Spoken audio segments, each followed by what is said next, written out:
Hey, good morning, everybody. It's Dave coming to you from the office here in the Wyoming house. It's early. It's like 8:15 Saturday morning. Um, hey, first thing I want to do is tell you that my house guests are getting here today. So, good chance I won't do any videos till Thursday or Friday evening, and then I leave 1 week from today to go to Maryland. So that's a 2-day drive, Saturday, Sunday. So, I'm just going to be a little bit probably absent from making videos over the next 8 or 10 days. So I'll try to get something up Thursday and Friday evening before I get out of here. My guests leave Thursday afternoon or Thursday morning, so we should be able to get something going between before I get on the road. But as usual, I won't post anything from the road. I'll probably do video bits on the road trip, and then put something up maybe Monday when I get back and show you show you the trip back to Maryland. It's always kind of fun. Yeah, the trip eastbound, I'll see two sunrises, so those are kind of fun to capture. But anyway, don't be too surprised or concerned if if you don't see many videos from me from this one until Thursday, because I went through my goals for 2025 with you, and one of them was to be a good host to my friends when they get here. So that means they become my focus. They become my priority at about 2 or 3 o'clock today, all the way through next Thursday. Another nice thing is the lounge. I went by the lounge yesterday just to say hi and see how it went, and place looks amazing. They've really done a nice job. So they're going to do a soft opening today for us regulars. I doubt I'll get there because I got my friends coming in. So I'll do a video from the lounge. I'll probably get over there Thursday evening, Friday evening, and get some video from the lounge those couple of days. So anyway, it's really kind of cool. Hey, this morning it looks really good out here, so I'm gonna go ahead and shut up for a minute and show you a couple of pictures from around the house, just two or three, and then I'll come back.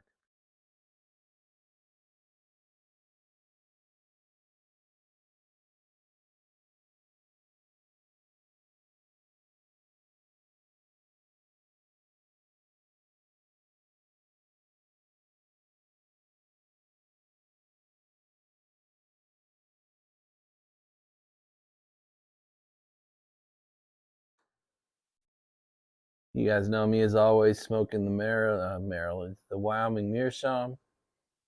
I love that color. And I'm smoking my favorite. This is my number one. It's the McBaron HH Old Dark Fired, and it's the Ready Rub version. So I'm a little bit lazy, so I kind of like it when it's Ready Rub. My little travel jar. I love it. It's my number one.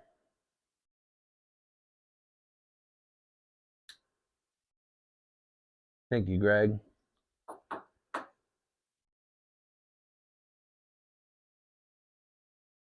So I had a request come in from one of you to talk about tariffs.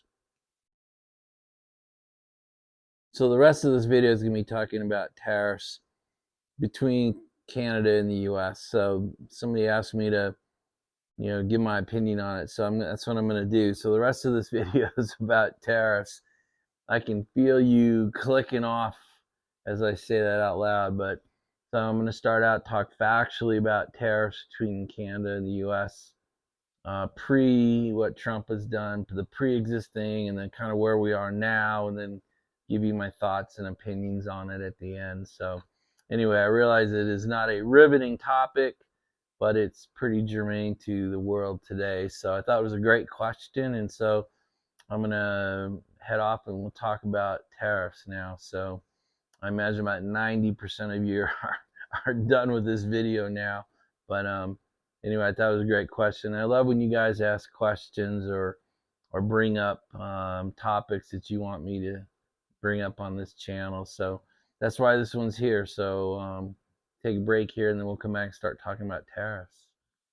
So something that I've really started to enjoy doing is I start to use AI to help me do my research when I do this. So I'm a I'm a bit of an Elon fan, so I use Grok instead of ChatGPT.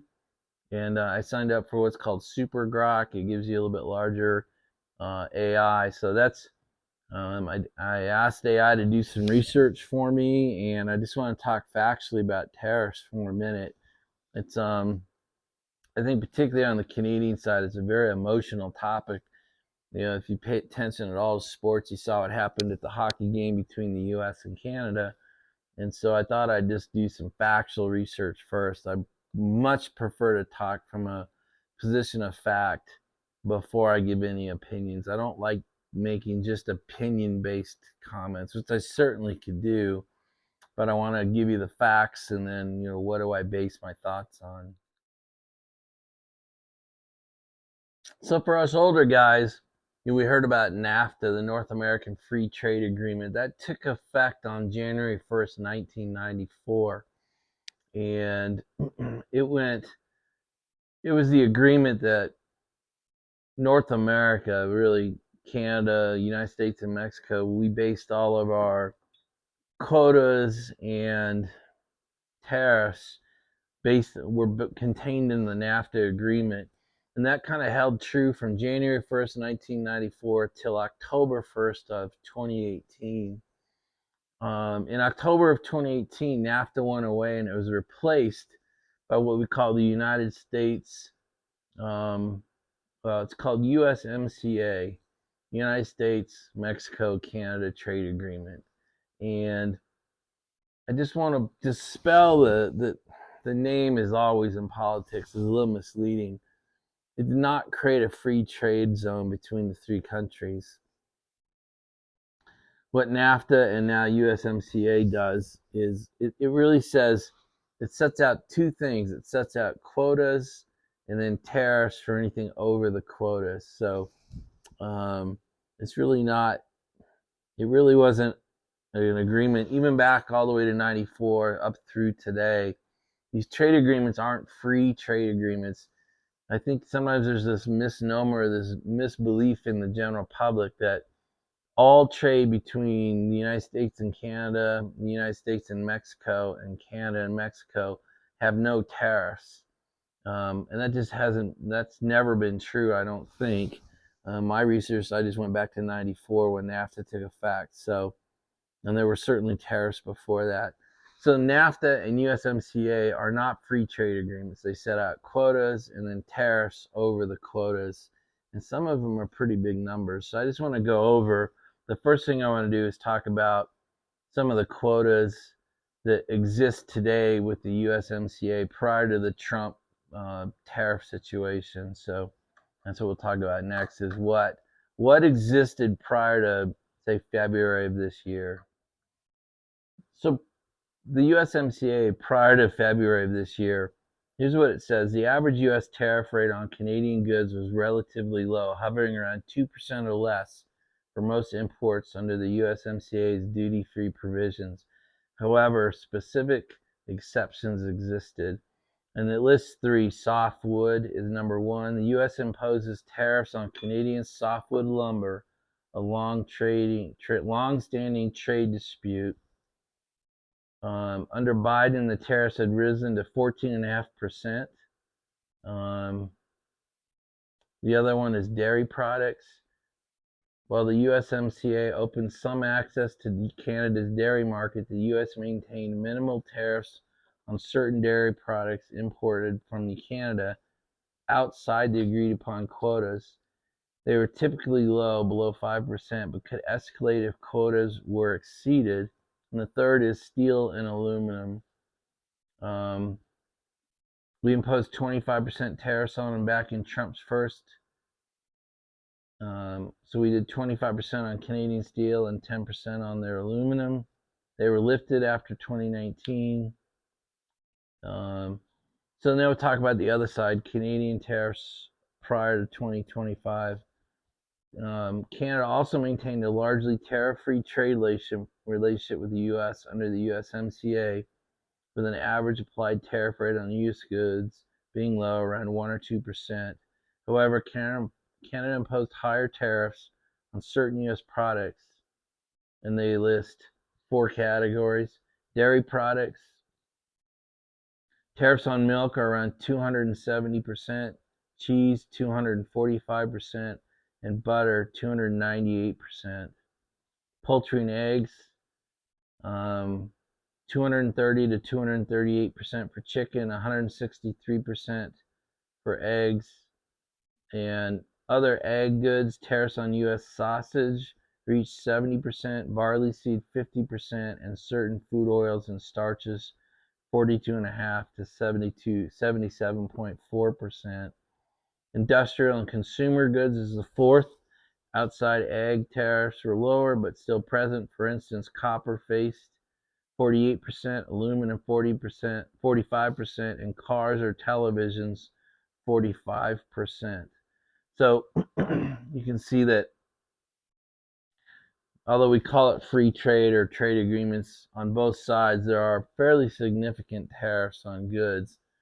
Now these guys keep referring to quotas, but these tariffs kick in once the quotas are exceeded. So what are the quotas?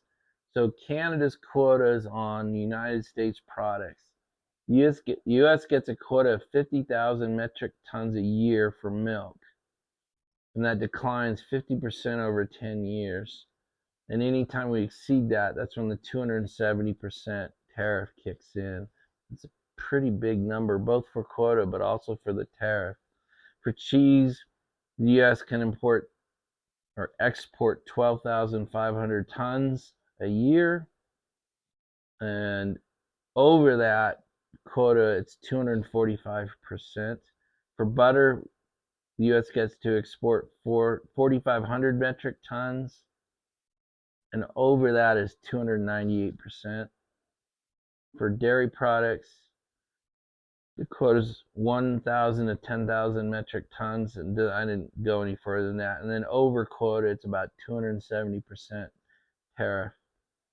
Chicken's the same way, 57,000 metric tons, and over that it's 238%. Turkey, 3,500 metric tons, 165% tariff over quota. We get to export 10 million dozen eggs, and then it's 163% tariff over the quota. So we're the same way. So I'll just read kind of the other side now. So Canada has quotas as well. Milk and cream.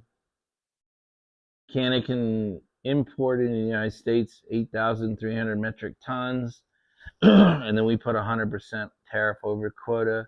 Cheese, 4,167 metric tons. Over quota is 50% tariffs. Butter and cream, 750 metric tons can be imported from Canada, and then it's 200% tariff beyond that. So you can see that, even forget Trump for a minute, you can see that all the way back to 94 up through February of this year, we set quotas and we had tariffs on top of that. So I just kind of want to set the stage for how the world looked before all the emotional stuff started kicking in here in February. So the next thing we should talk about is, what has Trump done? I don't know how I managed to cut my chin.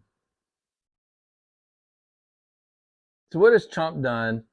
And so I want to talk about the last 4 or 5 weeks, and I want to do it without expressing any emotion or opinion on it. Let's just talk for a minute factually about what's happened over the last 5 weeks. In fact, I may be off by a few days. This stuff changes every day. That's sort of one of Trump's tactics, right? Every time he steps to the mic, some new thing happens or gets announced, or he rescinds what he said yesterday, or he changes his numbers. So it's hard for me to be accurate as of this morning here on Saturday, March 7th or 8th? March 8th. But let's just talk about it for a few minutes. Again, try to listen to this without emotion or hearing any expression of opinion from me. I will do that, but I want to talk factually about kind of what's happened over the last 5 weeks. So basically on February 1st, Trump announced that he wants to put a 25% tariff on all Canadian imports except for energy resources, which he wants to put a 10% tariff on. And those apparently actually took force on March 4th.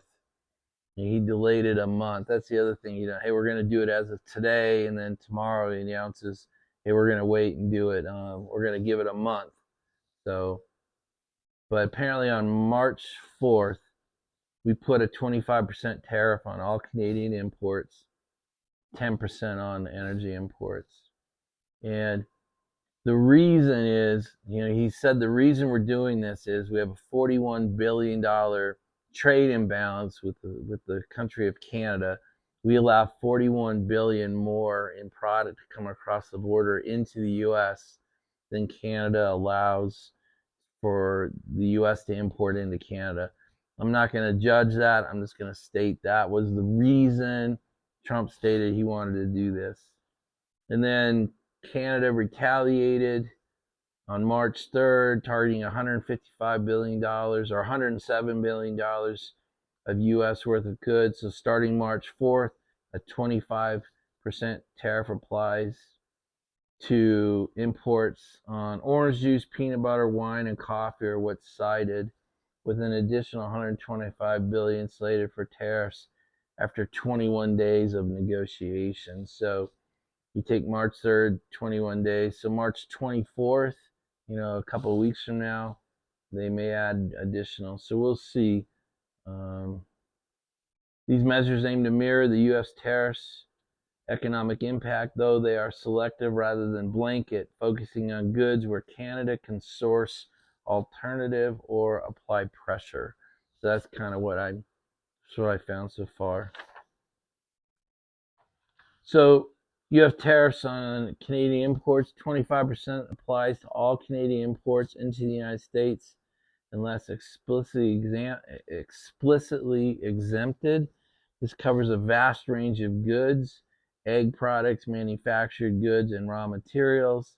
The energy exception is 10%, and that applies to crude oil, natural gas, electricity, and refined petroleum products. So on the Canadian side, 25% tariff applies to $20.7 billion of U.S. imports. Orange juice, peanut butter, wine, coffee, and other consumer goods are what's cited in the tariff. Planned expansion, Canada has proposed additional tariffs on another $186.2 billion of U.S. imports after 21 days. They plan, if they can't figure it out by March 24th, they're going to apply that extra, the 25% to these extra groups: energy exports, industrial goods, egg products, and specific items still under the review, but the goal is to match the economic impact of the U.S. tariffs. So that's kind of where we are as of right now. So that's kind of the end of the factual portion. I just wanted to get some facts on the table and hopefully tamp down emotions a little bit. The rest of my video will be me talking about my thoughts, opinions on what's happening. All right, so the opinion section starts now. And I think one thing we should get an understanding is, what are tariffs for? Why are they even, what do they exist? What are they supposed to do?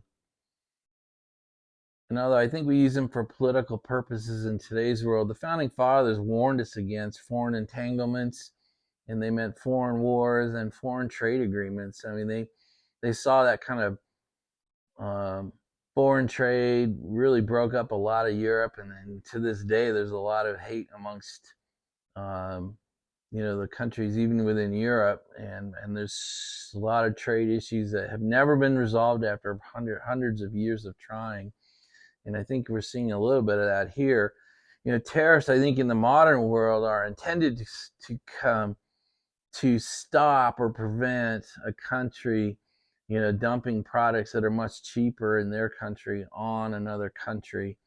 And a big one for us is milk. I know Canadian milk producers produce milk much cheaper than the U.S. does. I don't know why. I don't really want to get into that.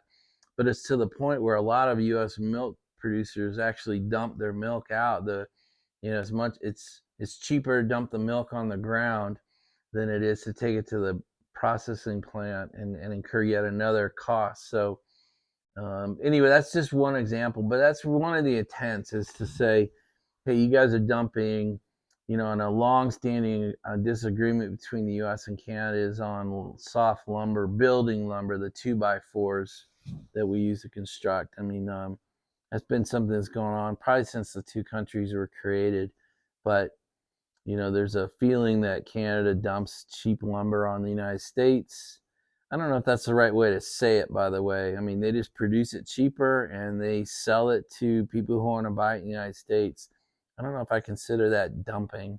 Um, dumping implies intent. I don't know if that's Canada's intent. I just think they want to sell their products and there are willing buyers. Steel is another one. Japanese steel was a big problem in the 80s and 90s, and most of U.S. steel production has gone out of business.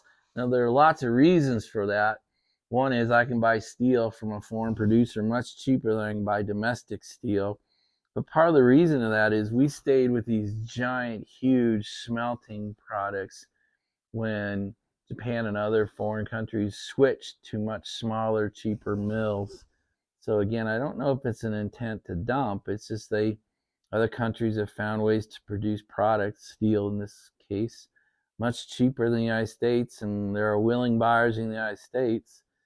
And so they take their cheaper product and sell it to the United States, the willing buyers. So without emotion or government involvement, I think it's just, I don't even know what to call it. It's just kind of the free trade. There's a willing producer and a willing buyer, and the commercial market takes care of it.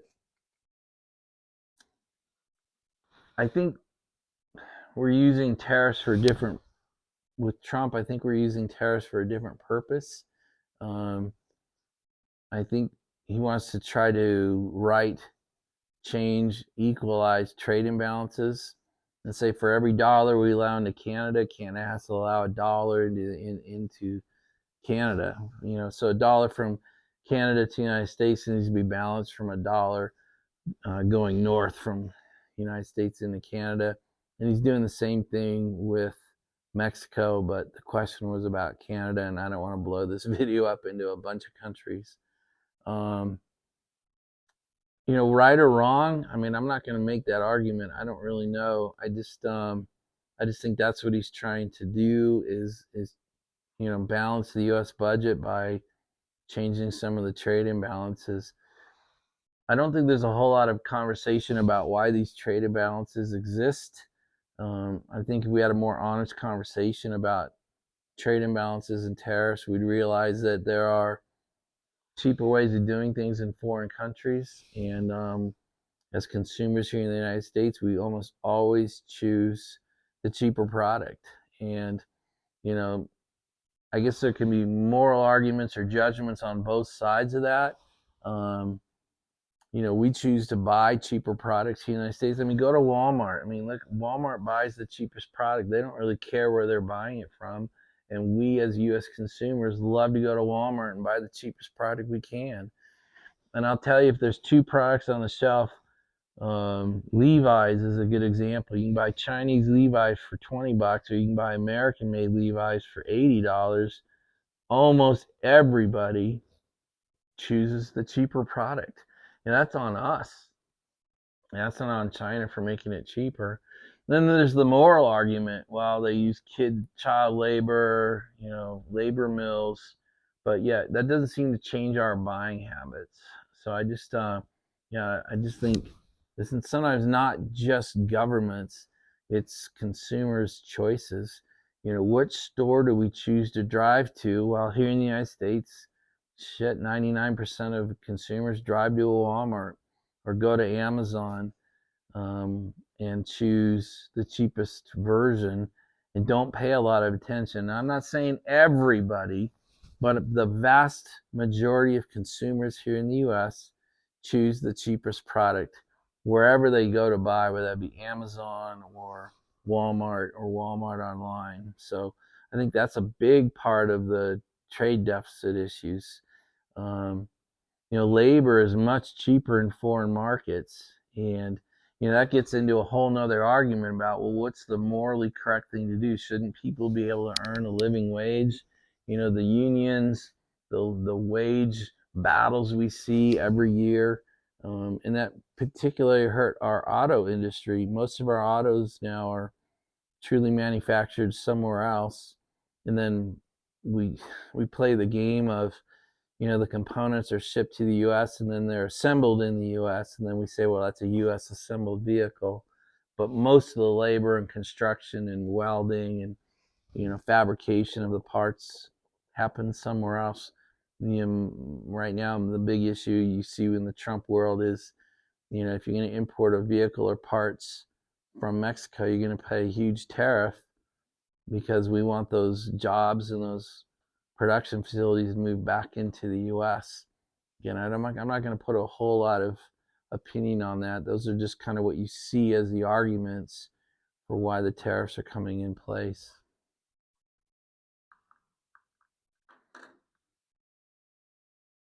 And when you hear the Trump conversation, he always talks about, we need to get rid of the internal revenue service and create an external revenue service, meaning that the tax base in the United States should move away from its citizens and move towards the countries who want to do business with the United States. The part of that argument that I don't hear talked about is, I just think we'll be moving our taxation from our income tax and property tax towards consumer tax. And I don't mean tax rates.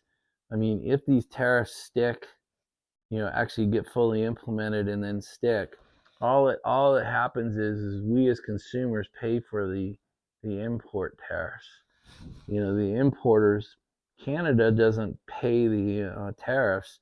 The import companies pay the tariffs and then turn around and change their pricing structure to the wholesale distributors, the retail distributors, and then the retail stores. So we end up paying the tariff either way. So I don't know if we reduce our income tax, but make most of the products we buy more expensive through tariffs. And I don't know if that really changes people's financial situation much. I guess, the part of the argument could be, well, then just don't consume, right? Don't buy the new car. Don't buy a new house. Don't do a lot of construction. Don't buy lumber. If you choose to buy it, you're going to pay the higher prices through tariffs, but that's your decision. So maybe that's the argument, but I don't hear any conversation about the impact of tariffs. I mean, it could fix trade imbalances, but I don't think it's going to change internal revenue service to external revenue service. It will just change, income tax to higher prices. So I just, I just want to express that opinion. The other thing I think we need to realize is Trump is just different. He's not your typical politician, right? No shit, not a big revelation there, huh? But, he's a bit of a blowhard, and he's a hardcore negotiator. And so, I don't know what the real reasoning behind the tariffs is, but you'll see him, he'll blast these big numbers and be offensive to get people to come to the negotiating table and maybe make changes that wouldn't be made otherwise. I don't really know, but I just think, I'm not a huge Trump fan, and I don't have Trump derangement syndrome. I'm kind of in the middle. I don't consider him a great man. I don't consider him to have great morals, but those are personal things, and I don't know if I evaluate a president based on personal things. But he has a different style, one that you don't see in politics very often, and one that evokes a lot of emotion. And but the U.S. and Canada are having trade talks, and even Canada said, let's take 21 days and try to figure some of this stuff out. So, his style is effective. I don't particularly like it, and I know it's offending other countries, but I think to say it's not effective is probably not a factual statement. So I think the last piece I want to talk about is this concept of feeling about tariffs, how I feel about what's going on. I hear a lot of conversations and I see a lot of emotion. And the hockey game the other night was a good example. And I don't, I don't really understand um, the emotion of a population coming against the population of another country. I don't understand that. I mean, Canadians, Americans get along fine. You know, as a people, we're fine. We have to let our governments do whatever shit they do without getting a whole lot of emotion between the two populations. You know, another example is Iran. There's a good chance we're going to go to war with Iran, but I don't think the average American citizen or the average Iranian citizen hate each other. I don't think that. I don't think that's the case at all. Yet our governments are very close to actually going to a hot war. So I mean, it's just an example of I just don't think one group of citizens should get too emotional or feel too bad or good about what our governments are doing to each other. I think these are separate things. The other thing I would state is I don't know if over the last 5 weeks have these tariffs changed anyone's lives. You know, I don't know. I mean, it's affected no one in my circle, and I've heard from none of you about how, these tariffs are changing your life. And so sometimes I worry that we get emotional or feel about things that have no impact to us. We just don't like hearing about it, I think. And so really that's the last piece. Tamp down our emotions, tamp down our feelings, particularly at the citizen to citizen level. If Canada doesn't like what Trump was doing, I get that. If America doesn't like how Trudeau is responding, I understand that. But the bond between the American citizen and the Canadian citizen is strong, and I think should stay that way, regardless of what our governments do to each other. Guys, that's it. That's all I'm going to do on. I mean, I'll certainly please ask questions or push back on me. I mean, I like the conversation that my videos create. Um, you know, hopefully it wasn't too boring. Maybe I say, Tank, you guys are going to wreck my channel by asking me to do videos on incredibly boring topics. We'll see. But anyway, I respect the ask. I wanted to pay it true respect, do the research, and try to put up a non-emotional video. So, guys, that's it. I'll say goodbye. Hopefully, you're having a great Saturday. And we may not talk again till Thursday evening. We'll see. Bye, everybody.